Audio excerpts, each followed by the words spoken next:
আজকে আমি আপনাদের দেখাবো টাকার পিরামিড কিভাবে বানাবেন। টাকার পিরামিড বানান আর বাড়িতে রাখুন। কোন জায়গায় রাখবেন সব কিছু আমি আপনাদের বলে দেব। এই টাকার পিরামিড করে আপনারা কিন্তু বাড়িতে টাকার ফ্লোটা বজায় রাখতে পারবেন। অনর্গল আপনার বাড়িতে টাকার ফ্লো হতেই থাকবে, এখান থেকে কিন্তু আপনি বিরত হতে পারবেন না। এবার আপনারা দেখে নিন টাকার পিরামিডটা ঠিক কিভাবে বানাতে হয়। রাধে রাধে, ডালিয়ার এই কি ইনস্টিটিউটে আপনাদের সকলকে স্বাগত। বন্ধুরা, আজকে আমি আপনাদের টাকার পিরামিড বানানো শিখিয়ে দেব এবং টাকার পিরামিড কিভাবে ব্যবহার করবেন সব কথাটা আমি এখানে বলে দেব। ভিডিওটি খুব ভালোভাবে দেখুন, এটি খুব একটি ইউজফুল ভিডিও, কারণ সমস্ত কিছুরই একটা ভাইব্রেশন আছে। এই টাকার পিরামিডের যে ভাইব্রেশন, সেই ভাইব্রেশন আপনার ঘরের মানি ব্লকেজকে দূর করবে এবং আপনার বাড়িতে অনর্গল টাকার ফ্লো আসতেই থাকবে। এবার দেখতে থাকুন কিভাবে আমি টাকার পিরামিডটা বানাচ্ছি। আপনার বাড়িতে যত খুচরো পয়সা আছে সব পয়সাগুলোকে এক জায়গায় করবেন। এক জায়গায় করার পর এবার এগুলোকে আপনি 5 টাকা 10 টাকা যা হোক হলেই হবে, আপনারা একটা লেভেল অনুযায়ী কিছু কিছু পয়সা নিয়ে পিরামিডের মতো বানান। দেখুন, আমি একটা স্টেপ বাই স্টেপ আপনাদের বানিয়ে দেখাচ্ছি। আপনারা এইরকম একটা পাত্র নিয়ে নেবেন, যে কোনো পাত্র। আমি একটা সাদা চীনামাটির ডিশ নিয়েছি। এবার এর উপর আপনারা একটা সবুজ কাপড় থাকলে বিছিয়ে দেবেন। নতুন কাপড়ের টুকরো নেবেন, সবুজ কাপড়। সবুজ কাপড়ের টুকরোটা বিছিয়ে দেবেন, অথবা যদি হলুদ থাকে হলুদটাও দিতে পারেন। এবার আপনারা এই কিছু কিছু পয়সা নিয়ে এই পিরামিডটা গড়ে নিন।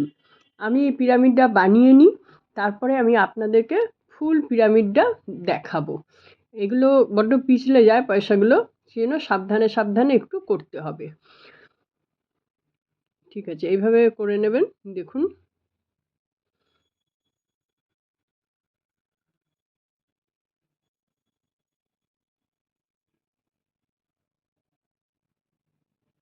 ব্যালেন্সটা যেন ঠিক থাকে। কোনো জায়গায় বেশি পয়সা, কোনো জায়গায় কম পয়সা হয়ে গেলে না বেঁকে যাবে, আর বেঁকে গেলেই সব জিনিসটা ভেঙে পড়ে যাবে।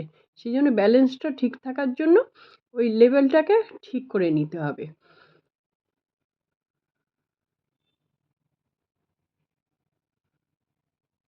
আমি লেভেলটাকে ঠিক করে নিয়েছি যাতে পড়ে না যায়। আর এটা যতটা পারবেন বাচ্চাদের থেকে একটু দূরে রাখবেন, কারণ বলা তো যায় না, বাচ্চারা অনেক সময় মুখে দিয়ে দিতে পারে।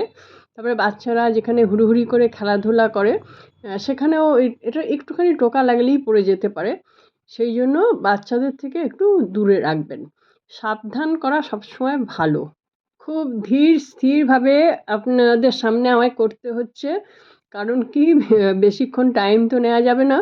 তাই জন্য আমি একটু একটু করে সাজিয়ে দেখাচ্ছি। একটু অসাবধান হলেই কিন্তু সব পড়ে যাবে।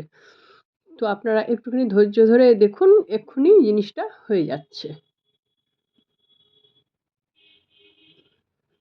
ব্যাস, হয়ে গেল টাকার পিরামিড।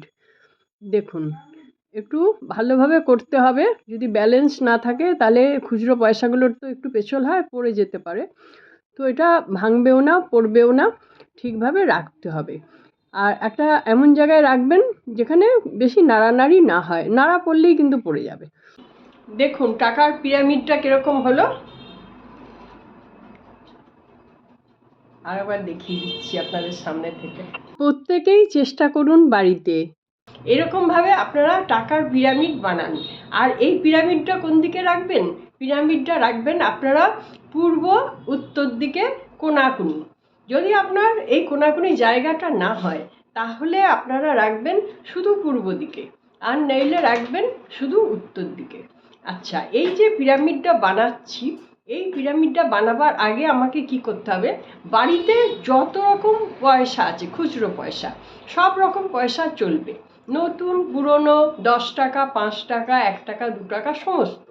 এগুলোকে নিয়ে কি করবেন? এগুলোকে নিয়ে আগে ভালো করে জল দিয়ে ধোবেন। এরপর ওই জলের মধ্যে সামান্য একটু এলাচের গুঁড়ো, লবঙ্গের গুঁড়ো, দারচিনির গুঁড়ো এবং একটু আতর সম্পূর্ণ বিশ্বাসটাও কিন্তু আপনাকে পুরোপুরি রাখতে হবে যে এই পিরামিড আপনাকে কি দিচ্ছে। গঙ্গা জল দেবেন একটু, আর কর্পূর দেবেন। এই সমস্ত জিনিসগুলো দিয়ে খুব ভালো করে এই রেজিডিগুলোকে ধুয়ে নেবেন। ধোয়ার পর এগুলো সব তুলে নেবেন জল থেকে। তারপর একটা কাপড়ে ভালো করে মুছে নেবেন। মুছে নিয়ে শুকিয়ে গেল, এবার ওই সবুজ কাপড়টার ওপর এই পিরামিডটা বানাবেন। পিরামিডটা বানিয়ে এইভাবে আপনারা রেখে দেবেন।